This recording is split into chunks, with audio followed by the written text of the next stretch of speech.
Yeah. So, Michael, and I'm assuming that's your name because that's what's on your Facebook. So this one is on the house for the service that you provide for our great nation. So, that aside, you kind of alluded to that you wanted a D minor 7 thing. What I'm going to do, and a major pentatonic, I'm going to stick to the major pentatonic aspect.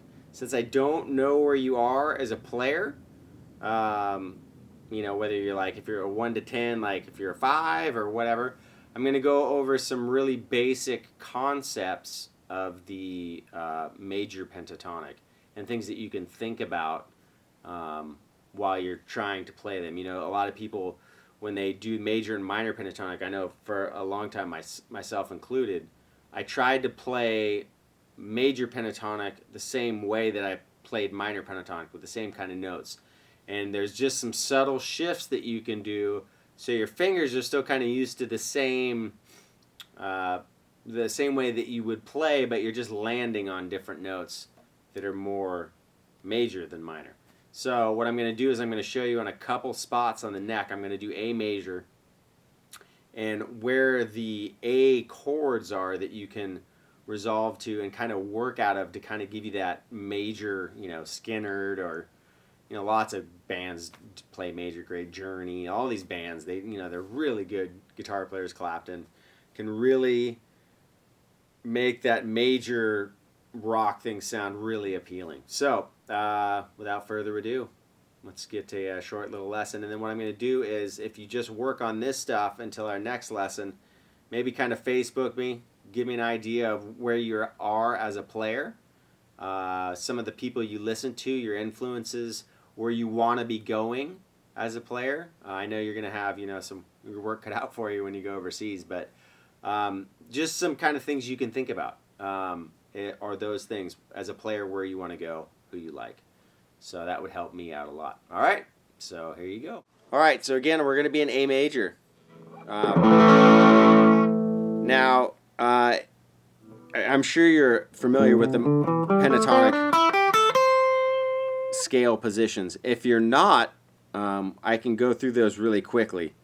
What we'll call the first position is going to be on the 2nd fret and the 5th fret of the low E. And then you're going to go 2, 4, 2, 4, 2, 4, all the way down to the G string. So the A, the D, and the G string have the same fingering and frets.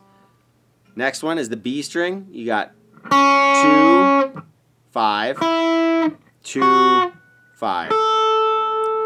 Now, if you look at that pentatonic scale, the next scale, obviously the last note that you played is going to be the first note of the next position.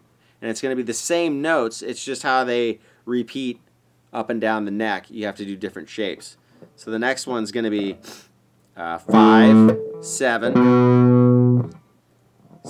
4, 7, 4, 7, 4, 6, 5, 7, 5, 7. The next one is going to be 7, 9, 7, 9, 7, 9. So E, A, and D all have the same fingerings. Now we're going to get down to the G string, which is going to be 6, 9. And then we're going to go to the B string, 7, 10. High E is 7, 9. Let's go up to the 4th position.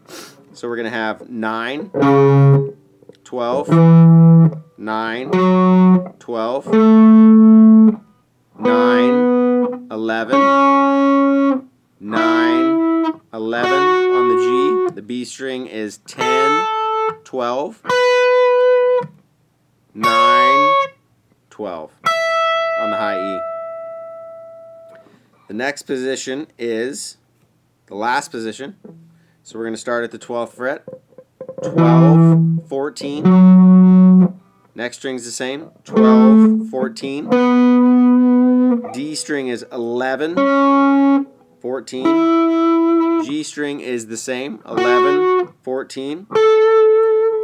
Then you have 12, 14 on the B, 12, 14 on the E, and then it repeats an octave higher. Okay, so when you're in the 5 from the A string down position, so you know, you got to pretend that, you know, there's an invisible fret here. So like, just pretend we were in C. You know, this part of the chord is going to be where the major pentatonic is. So we're in A, you know, obviously where my finger would be is an open string. But right where your third finger would be in this A chord is where the first position of your major pentatonic is. Right?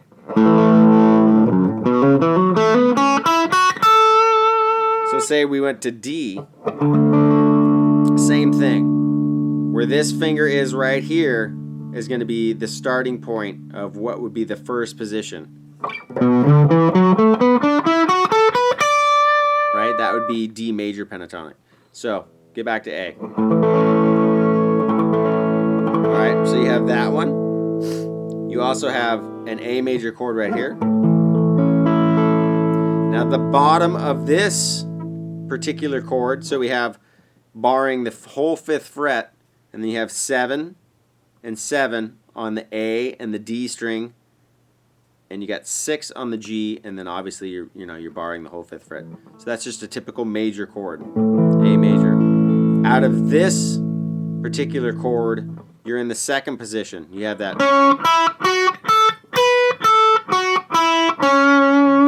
Right?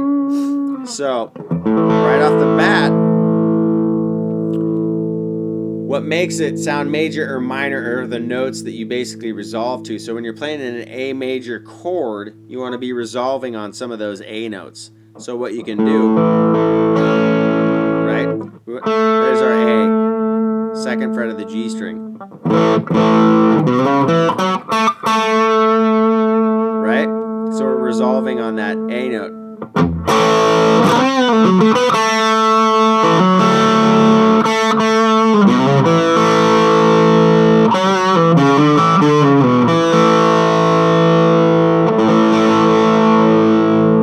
Right there, I pulled out some other notes outside of the pentatonic scale, which I'll get into in another lesson. But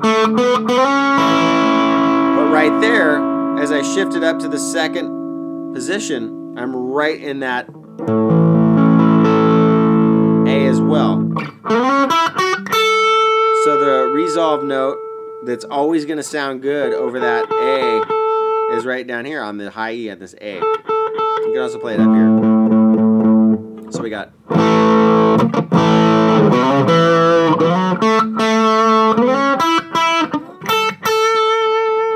Right? So all I'm doing there is I slid up, I hit that A chord, I slid from 2 to 4 on the A, I landed on the 2nd fret of the D, and then I did the same riff to resolve on that A on the G string, 2nd fret. So we got. And notice both of those notes sound good because they're out of that, they're notes in that A chord. So major pentatonic playing really comes to life, you know, in minor as well, but especially major when you're landing and resolving on the notes of that chord. Now what I did next is I took the G 2nd fret to the G 4th fret, and I slid it up and got myself right back into that A.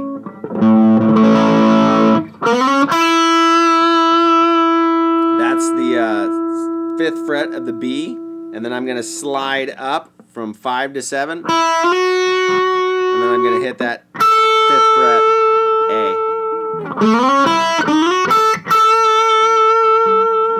Now another riff I like to do right there, we're going to stick in that little pentatonic shape, is you're going to bend this up a whole step. And then what I'm going to do is, it's kind of a little trick, but I'm going to add my pinky right here. So we got...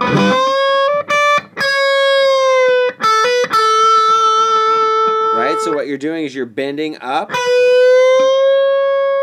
whole step, and you're going to, as it's bent up, you're going to use your pinky to grab that 8th fret.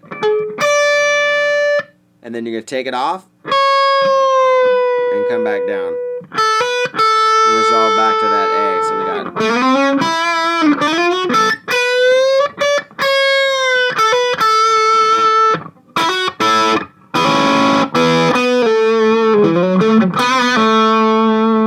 Now right there, I'm hammering on notes right out of that A chord.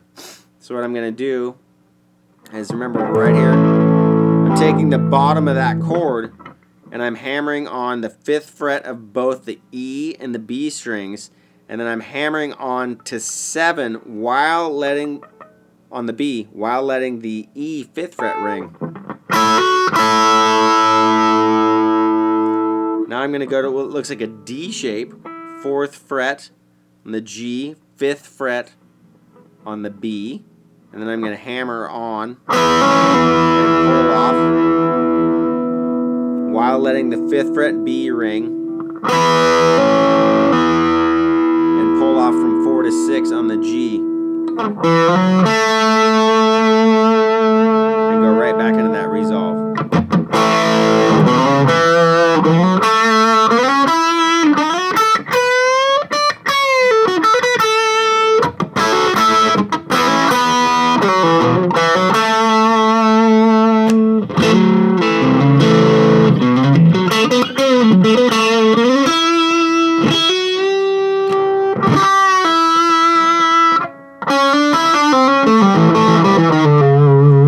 Right? So that's incorporating the major and the minor scales together, which Clapton is just notorious for doing that, and is really good. Angus Young at AC/DC. All these players are really good, but what they're going to do is they're using those minor notes to just catch your ear and then resolving back in major. So that's one of the things that we can get into as well further on down the line. Right now, let's just stick to major. So we got this first position. We got this A. Now there's also this D shape. There's an A right here as well. Now in this particular spot, what we can do is, since the A note's right here, we're on the B string, 10th fret, which is going to put us in the 4th position pentatonic. Alright? So what I'm going to do there is I'm going to slide up to 11. I'm going to hit that A note on the B string, 10th fret, and I'm going to bend up the 12th fret on B. And come back to resolve to that.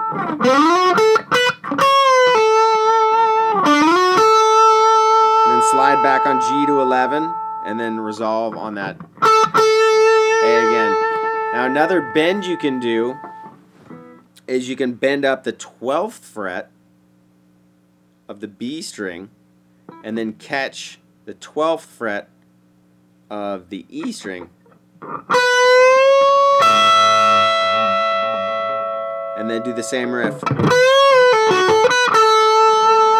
And resolve, so you got...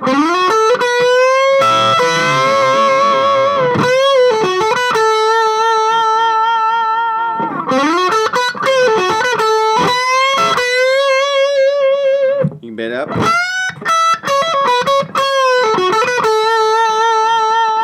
Right, that's just bending up the 12th fret, 4th position. That's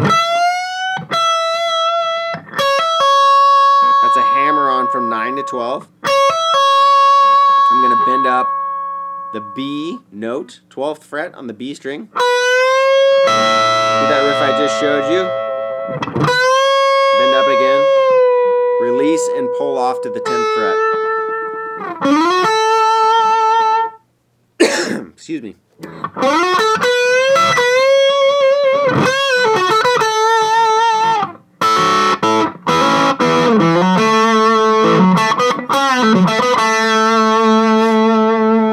Now, so we got an A here. We got an A here. We got the A here. And then we can go down to the octave, and we have the A here again. Right out of that A chord.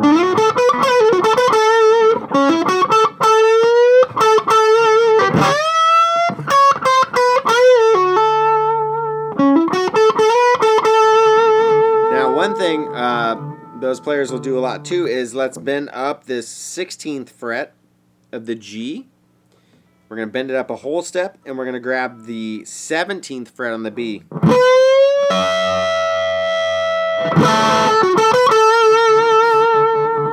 Another cool riff is you can bend that 16th fret up a whole step, and then grab the 17th fret on the B and the E.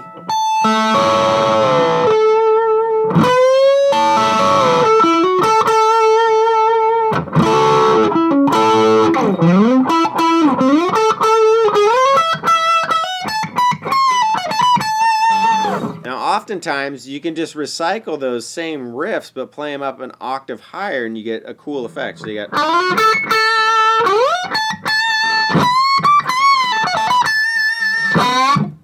Right? You can do that whole spiel again.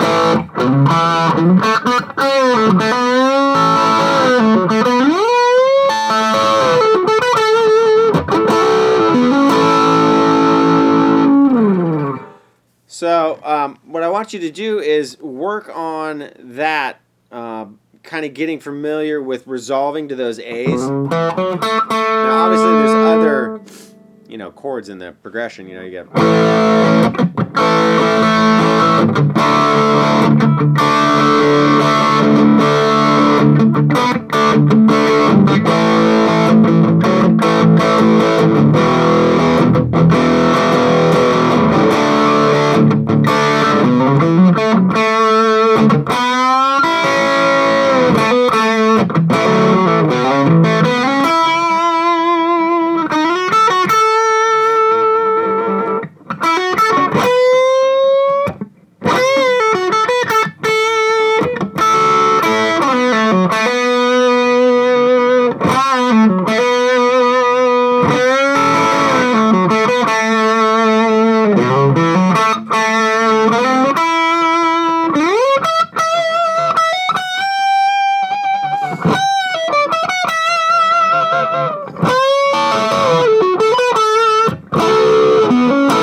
Right, so you can use all that really basic but very cool major soloing.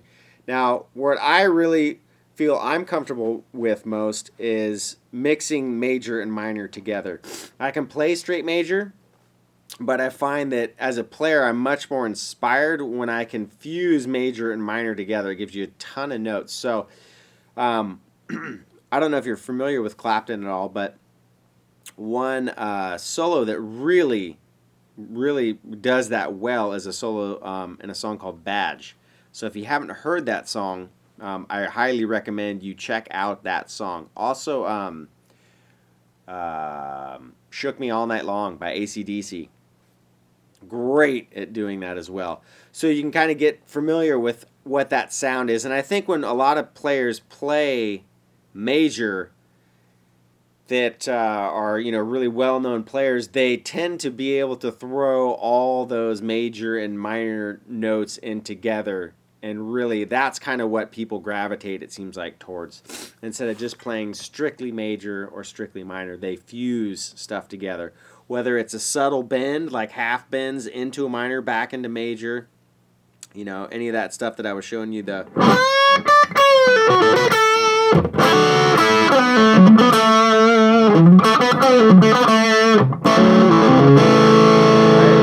any of that.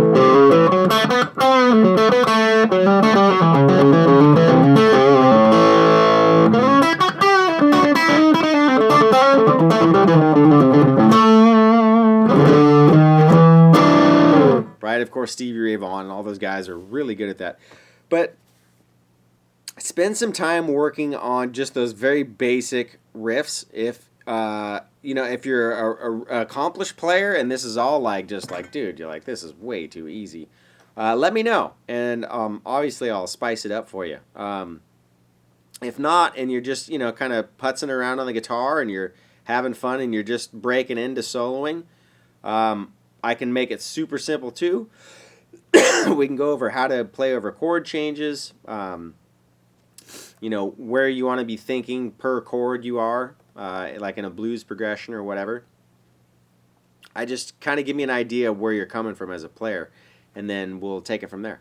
And, you know, hopefully that'll help you out, give you a couple ideas in the major realm of guitar playing. And next time will be a more formal lesson. Maybe we'll get to meet face to face. All right, man. Thanks again. This one's on the house. All right.